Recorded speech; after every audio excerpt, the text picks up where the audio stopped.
freedom, a world that works for all.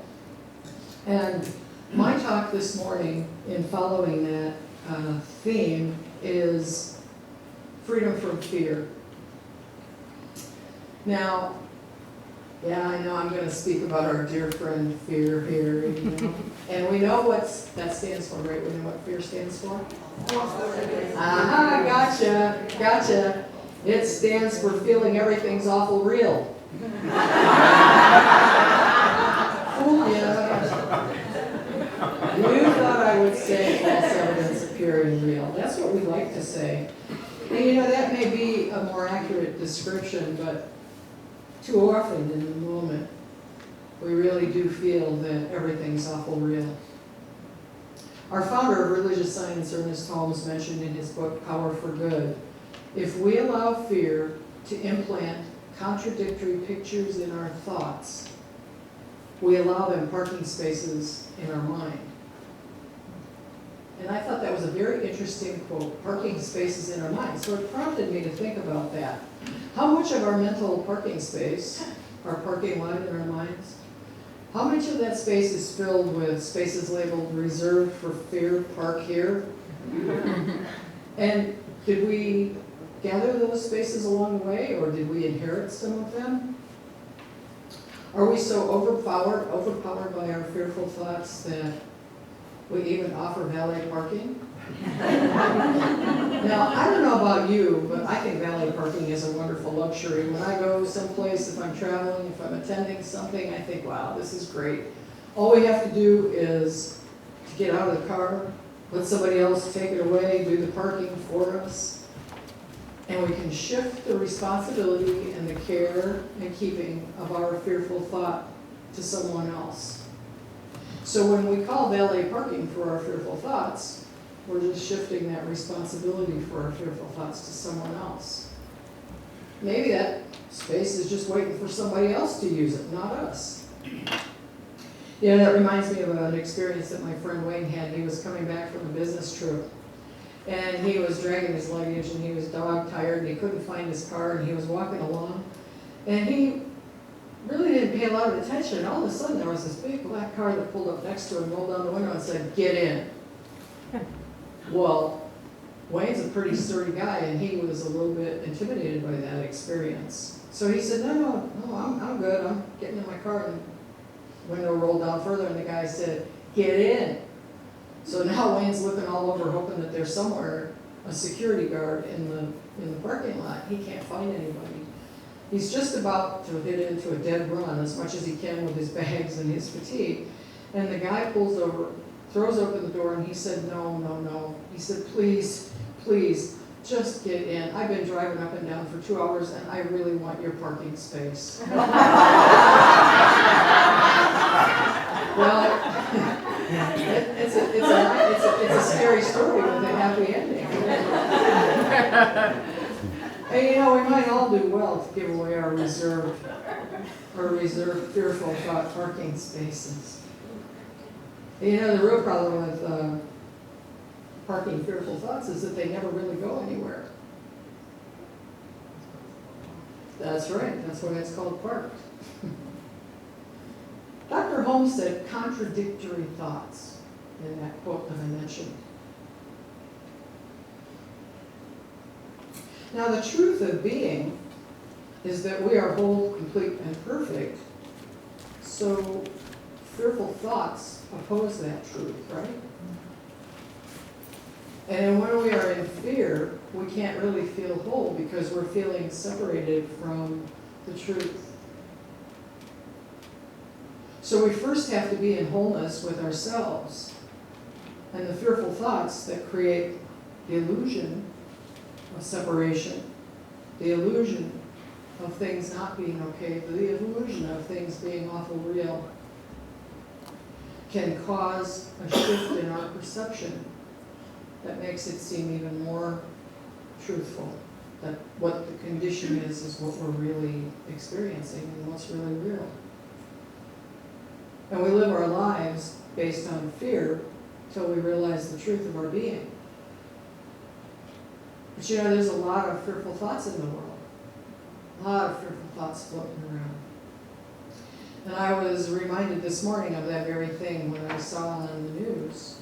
Sometimes we don't like to look at things that are uncomfortable, but we're going to do that for just a minute because I think it's really valuable. So I saw all the ICE raids that were being planned, and the immigrants who are living in terror and fear, and have been for at least a week now because they announced well in advance that the ICE officers were coming to find them and they were going to weed them out. Now those immigrants who live in fear, and I'm not here to talk about whether it's okay or whether it's not okay about what they're doing. We're not talking about judgment and opinion and political and ideas. What I want to talk about is the feelingness of fear. I want us to think about what it really feels like to have that kind of fear, to know that everything that you gave up in a country that you came from, because we're all immigrants, you know, we all come from immigrants. What you gave up in a family, in a community that you were brought up in and came here to find in freedom is now going to be threatened. And maybe you didn't do it the right way. Was it any different for the Jews in the concentration camp and the gay people during Hitler's regime that were scooped up and taken away from their families and friends? What kind of paralyzing fear is it to live knowing or thinking or believing that someone can take away your freedom? Well, I don't want to throw a big cold water blanket on everybody, but I think that it's worth us taking a look at how we really deal with our fears, and how can we move away from our fears, and how do we move past race consciousness, collective thought that creates that kind of fear that is so paralyzing at times in all of our lives. And maybe we just have a fear of spiders, or we have a fear of snakes, or we have a fear of broccoli. You know? We've had presidents who were afraid of broccoli. The idea is that if we have fearful thoughts, if we buy into the fear, if we live in that fear, we're really using valuable real estate in the parking lots of our minds that could be filled with other thoughts, with other actions, with other beliefs, that with the truth of our being. And sometimes we play games with our fear. We stick them over here and we say, oh yeah, that doesn't exist, it's okay, I'm going to ignore that. Sometimes we even do better games than that, you know. We have to consider old Earl. He's driving down the street, he's late for a business meeting, and he's scared, and he knows that he's maybe not going to do the best presentation of his life, and then he might just not make the meeting even because he can't find his parking space. So he's looking up at the sky and he said, oh Lord, if you just find me a parking space, I promise I'll give to a charity every week for the rest of my life. And he's still driving. He said, and I'll even give up drinking. I'll give up alcohol. And so suddenly a parking place appears. He maneuvers right into it. And he says, never mind, Lord, I got one. How often do we play those games? You know? How often do we play, let's make a deal with our fears? Now we may or we may not include spirit in our thoughts and our activities with those kind of deals. But do the games we play ever really help us clean out those fearful thought parking spaces? You know, our thoughts are our most valuable possessions. How we tend them is so incredibly important. And through all the sacred scriptures in the world, this has been documented so well. From the Amrita Bindu Upanishad, it's a Hindu text, we read, it is indeed the mind that is the cause of men's bondage and liberation. And from the Bhagavad Gita, also a Hindu writing, for him who has conquered the mind is the best of friends. But for one who has failed to do so, their mind will be the greatest enemy. What if we were to inventory our parking spaces and decide to reassign those fearful spaces to the short-term area? I mean, like really short-term, where you don't even have to pay when you punch the ticket, you drive in and out so fast. Dr. Holmes said, we live our lives based on fear till we realize the truth of our being. And that fear is the positive acceptance of that which we dislike. The positive acceptance, fear is the positive acceptance of that which we dislike. And then he went on to say that faith is the positive acceptance of that which we like. What do you think it would be if we all recognized that fear and faith are the same energetic being used in different ways? One builds us up, one tears us down. Well, I'm here to tell you today that we can and should be free of fear. We should be able to live life as it's meant to be lived, in wholeness, in joy, in love. So how do we get there? Well, we often define fear as the absence of love. That's kind of a standard terminology in our teaching. And in those moments of fear, we can return to divine love. We can call that valet attendant and say, hey, bring up the love bug.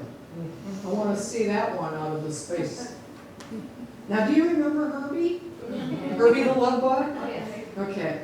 So how is it possible to be fearful with the image of that little smiling flowered VW bug driving up to bring you a thought of love? To make that turn, to bring up from your parking area a wonderful thought instead of the scary thing. There's no question that love is the healing balm. It's the universal remedy for everything. And again, throughout the scriptures, we find love as the relief that all humanity is seeking. And I would offer a little story here, if we could just dismiss any squabbles that we have with the ideas and the protocols and the teachings of Christian bureaucracy, and just take a simple look at a great message from a man called Jesus who walked so many times ago, many years ago. His purpose for being here was to bring a message of a creator who was filled with love, a creator that so loved everything, everyone. Didn't matter who they were, didn't matter how many bad things they had done. They were loved, and that was his single message. And his purpose for being here, I believe, was to bring a message that took away a creator that was mean, angry, unjust, waiting always. Vengeance is mine, I shall repay. Those were the teachings from the early Hebrew Bible. Many of us were taught those things now. No, Jesus brought the teaching that God was love, that God is love, and that everyone is loved equally, no matter who they are. He didn't show any preference for anyone as he walked this world. He was a Jew, and yet he was disliked by his own people. He was criticized, he was persecuted because they were afraid of this message of love. They were absolutely afraid of it. And the rabbinical elite, the priests, they were really afraid of him, and they really disliked him. And yet he knew love so deeply, so organically within himself. That love that's within each and every one of us, that's there, that divine essence of love. He knew that so well within himself that he didn't care. He walked without fear, giving his message to anyone who wanted to hear it, to performing seeming miracles based on that message. Through his love, he performed miracles. He turned many of those parking spaces of fearful thoughts of many ancient peoples away from an angry creator to the positive acceptance of a loving creator. And you know, Lord Buddha said, hatred does not cease by hatred, but only life, only love. This is the eternal rule. Hatred ceases only by love.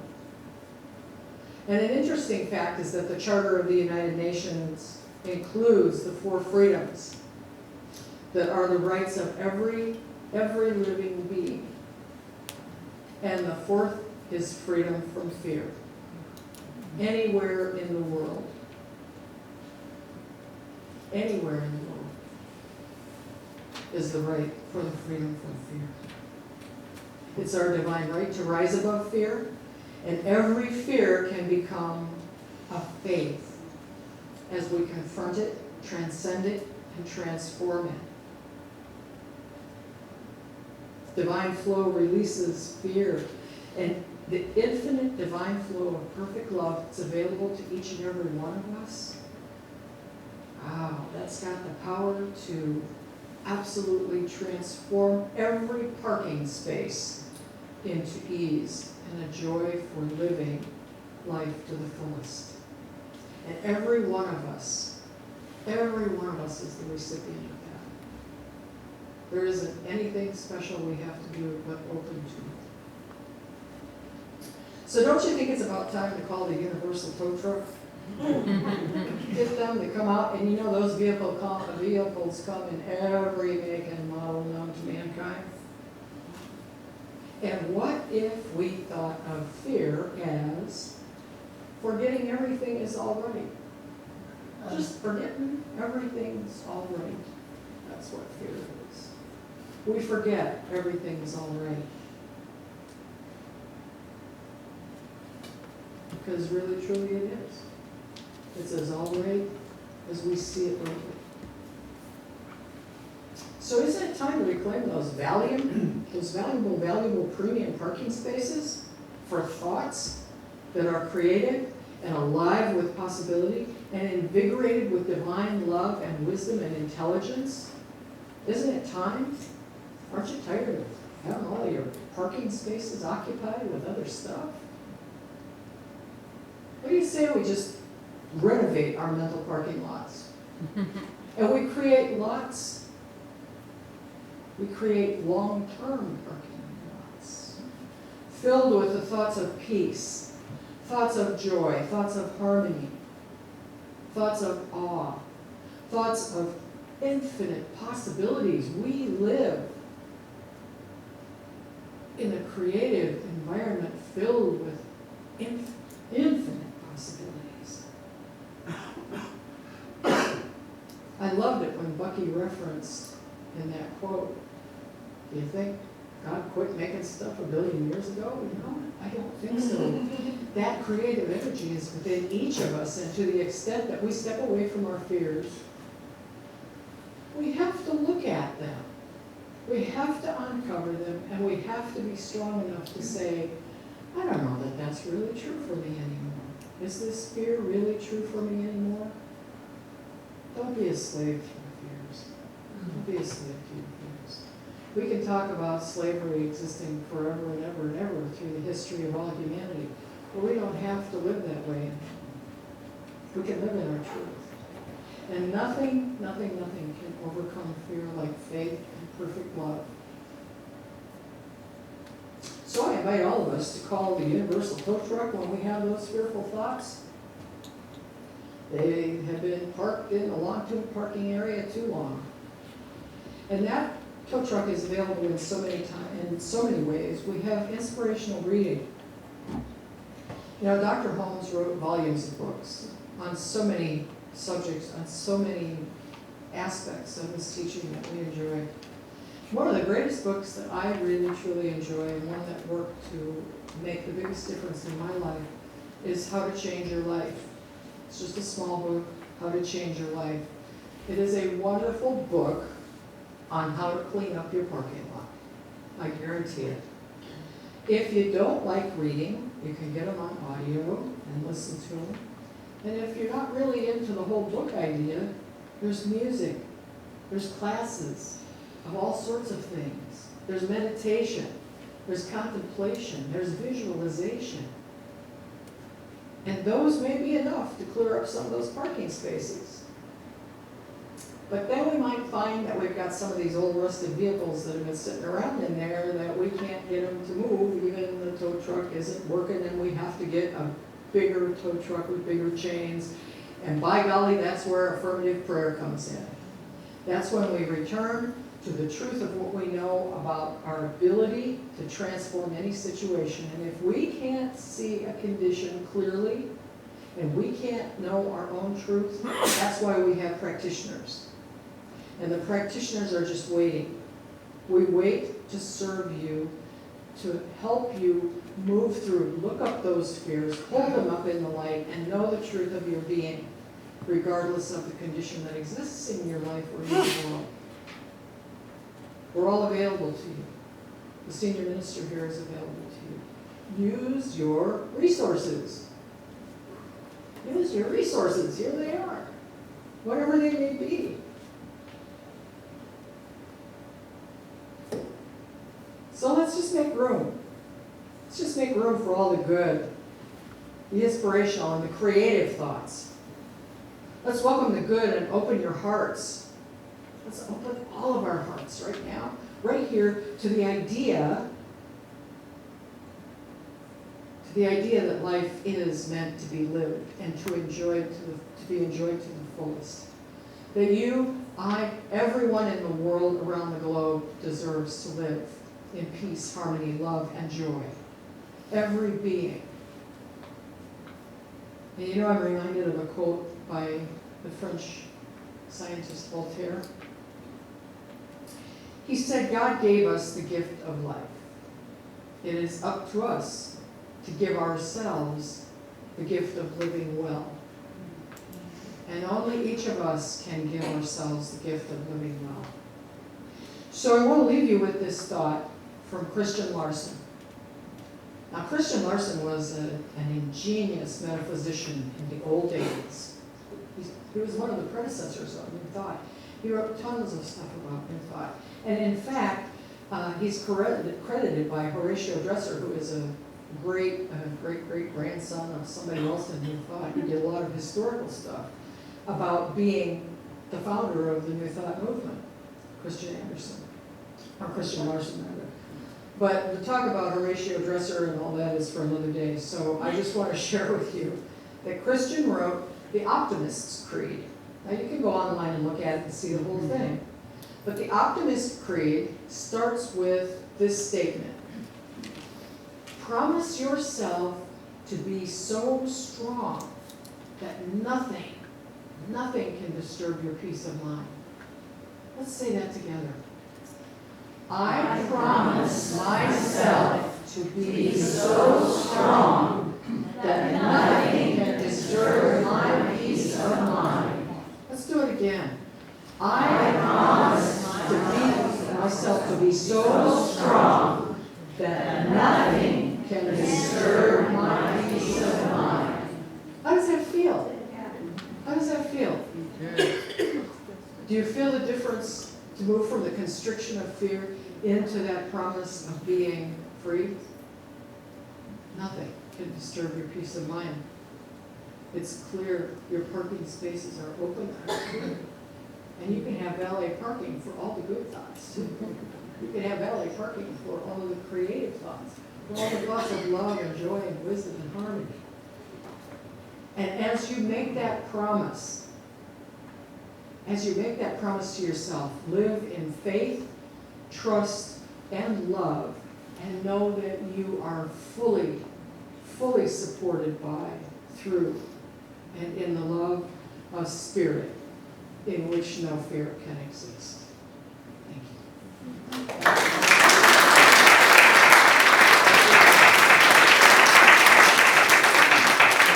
And now, if you'll join me in a prayer, I'd like to do what we do in our teaching best, and I'd like to close this little message with a prayer for freedom of all kinds, for everyone.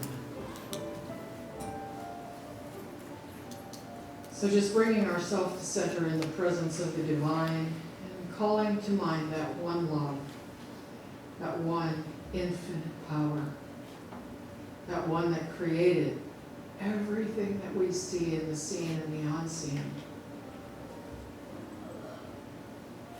I know that it created in freedom, it created in love, it created in joy, it created in harmony, everything that is in existence today. And I call forth that peace, harmony, and joy for everyone in this room, for everyone, everywhere, And I include our family and friends who are not with us today, who are traveling, who are on vacation. I include everyone who is without the sound of my voice, not in reach. I include everyone who anywhere around the globe, anywhere, has called out in prayer, seeking help and assistance to move through their fear, to move through the time in their moment of life where things look to be so very real that they can't see that they are free and that they are loved. And so in this moment, I affirm for everyone the great love that exists within each of us as individuals, that exists collectively as we come together in harmony, clearing out those spaces of fear in our parking lots, bringing in the thoughts of joy, love, and harmony, and knowing that there is a power for good that we can use every minute of every day. And I claim that for each of us here and for everyone around the world. And I accept it as the truth, and I declare it to be so. And I give such great, good thanks, knowing the truth of being for every beloved creation of Source. And in this moment, I simply release these words directly into the law of mind that always says yes, for I know they're already done. Together we can anchor them by simply saying, and so it is.